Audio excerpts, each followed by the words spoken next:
Good evening, everyone. So it's lovely Thursday evening, and I'm really happy to start today's session.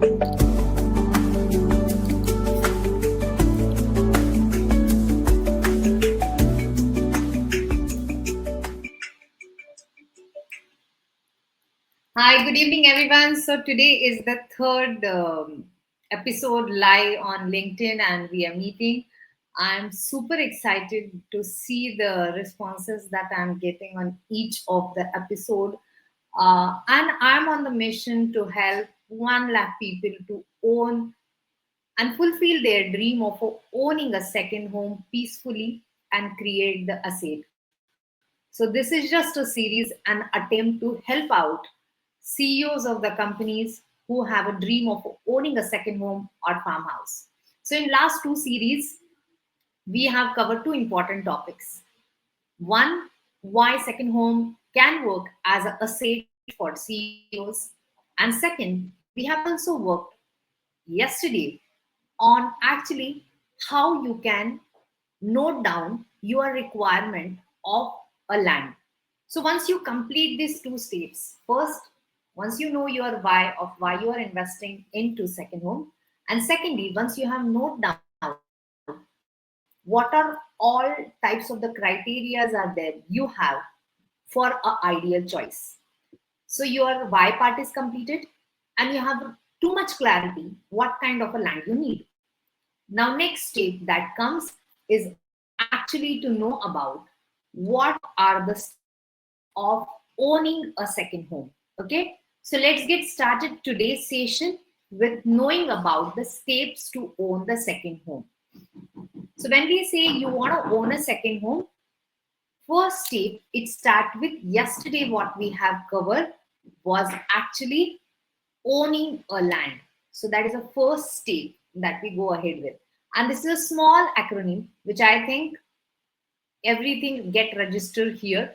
So the 5 steps to own second home is it's Aaj Lal Dog Kata Mujhe. So A stands for the acquisition of the land.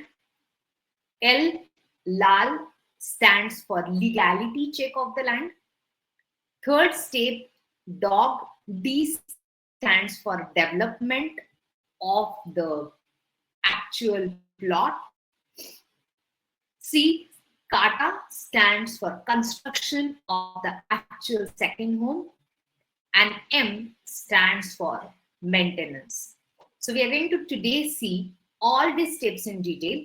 And secondly, we are also going to talk about what all challenges that come at every step. Because if we know what are the challenges, it becomes easy for us to make sure to overcome these challenges. So the 5 steps to own land, which I discussed: finding suitable land, doing legal verification of the land, getting infrastructure, basic developed, construction of farmhouse, and maintenance. So let's get started with the first step, finding suitable land. There are 5 to 6 challenges that comes under finding suitable land. So the first challenge is your budget is not matching. You seem to be like you need a land which is off around very close to the nature, Hillview, Valley View, might be you need in Mulchi, Lonavala area, and you are looking roughly around 10 lakh to 15 lakh. That might not suit or that might not be feasible. So that is what is your budget is not matching. Sometimes it happens the range in which you are looking, budget has to be defined as we discussed yesterday. Because it's agriculture land, in that case it is very important and critical that for agriculture land where you should be investing when there is a cash in hand ready with you. So if you have a cash in hand ready and you can tell that person next to you, I have this much amount of a budget, then he can recommend you the right option. But generally it happens, people see a lot of project, different areas, they love the location, but budget doesn't match. Second, even if you decide to own a certain land, there are certain boundary issues that occur. When I say boundary issues, basically people next to you, they once you start acquiring, they say, "Meri jagah isme aa gayi, your land is in my place, my land is not there, you are encroaching in my territory." Generally, this happens with agriculture land. Third is about no view to the land. Because especially if you're buying it for the second home, it is very important that you should have a better view and the good view. When I say view, yesterday we have defined mountain view, valley view, dam view, water touch. Sometimes you get a land at a 5 lakh rupees acre also near to Pune at Bhor, but not necessarily it has a good view or a connectivity. And when you are buying it as a second home, especially for yourself, for your use, it's very important to have the right connectivity. How you are going to reach to that place? आप वहां पे कैसे पहुंचोगे is very important. Can your four-wheeler reach to that place? Most of the time, I have seen the locations which are very cheap in the cost. Either they have legality issues or they have a connectivity issue. Connectivity, your four-wheeler can't reach to that place, or even if it is reaching, your family gets tired to reach to that place. So, considering all these five parameters as the challenges, we need to find a solution where we have a good view plot with the better connectivity, where your family feels that yes, this is a location I should be exploring and budget should match. So, this is a first step of owning a second home. Second step of owning a second home is doing legal check once you like the land. In legal check, also, there are multiple things that happen under the legality part. One is that owner itself is missing, that you don't know who is the owner. Sometimes you're talking to an agent in between. Most of the time, even I have seen people giving a money to the agent, considering that he is the owner.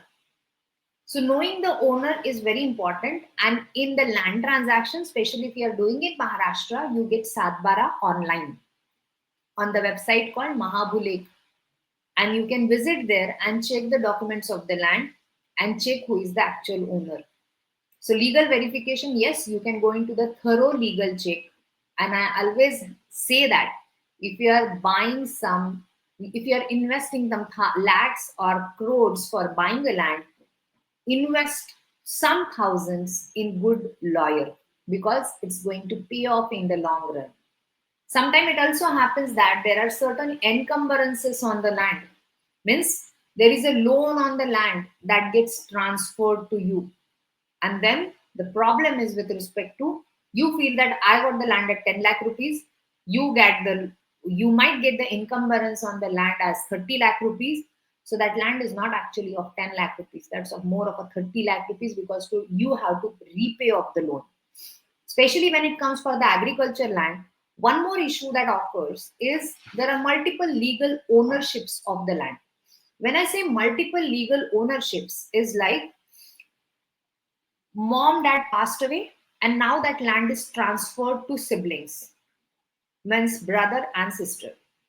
Brother says that he sells off the land, he has not taken consent from the sister, and now sister pops into the deal and she says, I have not got my money, so I'm going to put the legal case. This happens in agriculture land if you are specially doing it a land which is given by inheritance. So, in the legality term, if you get the fair far of the land, fair far is actually a document which showcases the actually how the ownership has transferred. Fair far is also available online, especially if the land you are buying is land given by inheritance. Make sure that you have the proper documentation, registered affidavit with all the siblings, that we have no objection of selling this land and we have got the right compensation. This is very, very important. And the fifth legal verification point of view, one thing should be checked: agreement to sale, not a sale, actual sale deed, not an agreement to sale. Lot of people, they are familiar with agreement to sale because they buy a commercial or a residential property. Their agreement to sale is very normal because there is no possession immediately. Sometimes, in that case, agreement to sale shows that you don't have till the possession of the property till the time you have a actual sale deed. But in land, from day one, you should have to get the sale deed. That is, land should be on your name. Otherwise, you should not go for the transaction where there is an agreement to sale is getting executed. Because once you complete the sale deed, then only Sadbara process starts. So if you are paying in somewhere where you are given like a payment schedule of 7 months, 8 months, then in that case, better wait and actually conclude the transaction if you are going to get the sale deed immediately. That's the second point which we have covered, second step of the farmhouse owning, that is legal verification of the land. Let's jump on to the next third step, which is getting the basic infrastructure developed. Getting basic infrastructure developed is a very critical stage, which I feel, because a lot of people they feel that I got a very sasta land. I got land at 10 lakh rupees acre. But what is the cost of getting the water to the land? Sometimes this cost might be double the amount of the land. What about electricity from where you are going to get? What about the internal road? Which kind of an internal road you have? Is it a tar road, which is sasta road, जो बहुत ज़्यादा बारिश आ जाएगी बह जाएगा, or is it a proper concrete road? So if there is a proper concrete road, it's okay to pay 40 rupees per square feet for that plot, agriculture plot, because it takes a money for the development. What kind of a demarcation you have for a plot? Is it just four corners of the land that are marked, or it's a proper chain link barbed wire fencing, or there is a proper concrete fencing is there for a land? What's there? You need to see that. And finally, it's about political and local issues to stop the development. This happens. This is very common in India and across. Is actually you feel that I own the land, I have the legal title of the land, and I'm starting the development. But lot of political people and the local people, they have their own issues on the land, and they just stop your development without any intimation. And that's where you should take care of the development part. I have seen a lot of people, they own a land, they legally own the land, but they are not able to do start the construction because they don't have a water, electricity, or sometimes local people create the issue. I can understand. We are there in their village. We are somewhere disturbing their ecosystem. So we have to support. They have certain expectations, maybe. We just have to talk to them and take it ahead. That may work. Fourth step of owning a farmhouse is nothing but actual construction of your farmhouse. So when I say actual construction of farmhouse, you need to search right architect, right contractor. Finding right is somewhere difficult. There are labor issues because the farmhouse site is too far. So obviously, from a remote location perspective, the cost of the traveling that a particular thing, like when I say a particular material, labors is high. And because it's a farmhouse, sometimes farmhouse is in a very special material. For example, prefab or a fabricated houses. This require a very special and the skilled labor. So are the skilled labor available at the place to you? Like Mulshi, Bhor, Panshe, are they going to come there? That's one important thing you should be looking at. So the construction of the farmhouse is the fourth step, which also has a challenges. But here, obviously, you can overcome this by putting right contractors, right architects in place, have always 3 to 4 contractors as buffer, get the best of the vendors in the market, get the pay them well. So generally there is a saying sasta mehenga padta hai, that happens with the construction part. So get the right people, pay them well, and let them execute at their pace, and get the best of the technologies. So when you're planning something, make sure that you plan it on the higher cost already. If you plan it for the lower budget, then generally it happens you feels that are ye extend ho raha, ye extend ho raha. So plan it at what is the max budget can be possible and what's the minimum budget is possible, and during that what you can manage. This is the fourth step of owning a farmhouse. And final and ultimate stage of owning a farmhouse is actually the maintenance of farmhouse. When I say maintenance, it's very important. There is a one of my client. He owns a farmhouse in some other place, and there is no maintenance. So he and his wife every weekend when they used to go initially, they found that resources that are placed there are not in place, and they have to do the entire cleaning work. Second week, third week, it was okay. But fourth week onward, his wife said, "No, I don't think so. We bought the farmhouse for this, actually, to come and clean. Rather, we want to relax." So if there are no proper resources available to maintain your farmhouse, it really becomes difficult. And that's where, as Excellence Home, we add a value in terms of getting the maintained gated societies. So generally, farmhouse maintenance, it's a white elephant. Resource cost is heavy. Even you decide to put one security guard and one gardener, it can't be below 20,000 per month. And if it is not maintained well, then you don't use it. And if you yourself is not going to use, nobody else is going to use it. In that case, that property doesn't get rented. And if it is not getting rented, then there is no resale value to it. So it's an overall vicious cycle in terms of maintenance. If it is not there, your property has no appreciation scope.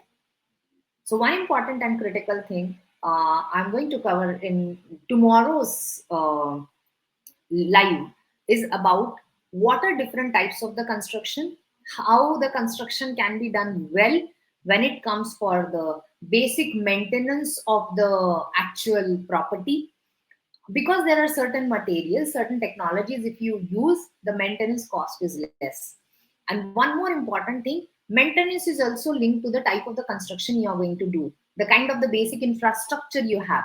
So if there is a proper cement road, there is proper retention wall, your rain water is properly diverted throughout your site, in that case your maintenance cost automatically reduce. But most of the time it also happens that actually you think that I want a very sasta land or a cheaper land, and that's where you don't do a proper development. You don't use the proper material that is expected to be used, and that's where your long run maintenance cost also increases. So in terms of a farmhouse, when I explain the 5 steps, actually there are 4 different costs which are linked to the farmhouse. The first cost is your actually land acquisition cost. Second cost is your development cost: water, cement road, electricity, fencing. Third cost is your actual construction of the farmhouse, your landscape and interior cost. And fourth cost is your maintenance cost. So if whenever you're buying, whenever you say I want to buy a farmhouse, these all 4 costs come into picture. 80% of the time people just think of a land kitna sasta milega. It's not about land kitna sasta milega. That's just one cost. But your major cost occur in all these 4 steps. One step, which is development, getting water, electricity, road, your fencing, how it is easy and how cost effective it can be. Secondly, construction that you're going to do. If you're going to do individually, you might get the higher rate. But if you 4 of you in the gated community or society, this is going to do, in that case, you might get at a cheaper and a better price. The third step is about farmhouse construction. So construction that you are going to do, maybe in terms of the actual structure, then landscaping, interior, what kind of material you are going to use. So tomorrow we are going to cover more about what kind of a construction you can do on the farmhouse. Is there really FSI concept applicable for agriculture land? If it is, what all kind of a structures you can do, and what are the best of the structures currently renting out in the market. So certain case studies tomorrow I'm going to cover. And the final part, what I mentioned, is about the maintenance. If you are doing it individually, it might cost you. But if you are doing it in terms of dividing the cost among your gated community peer group, in that case, it might be a profitable venture. I'm really happy that you joined today's live. You have been through it. If you are not till seen our previous live, these are already there on the links here. So you can refer those and come back to us. So tomorrow we are again going to meet at 3:56, especially to talk about and discuss about the next part, which is actually what are different types of construction that are possible in the farmhouses. Thank you so much for joining, and I would be happy to help you if you have any queries in terms of owning your second home. Signing off. Thank you.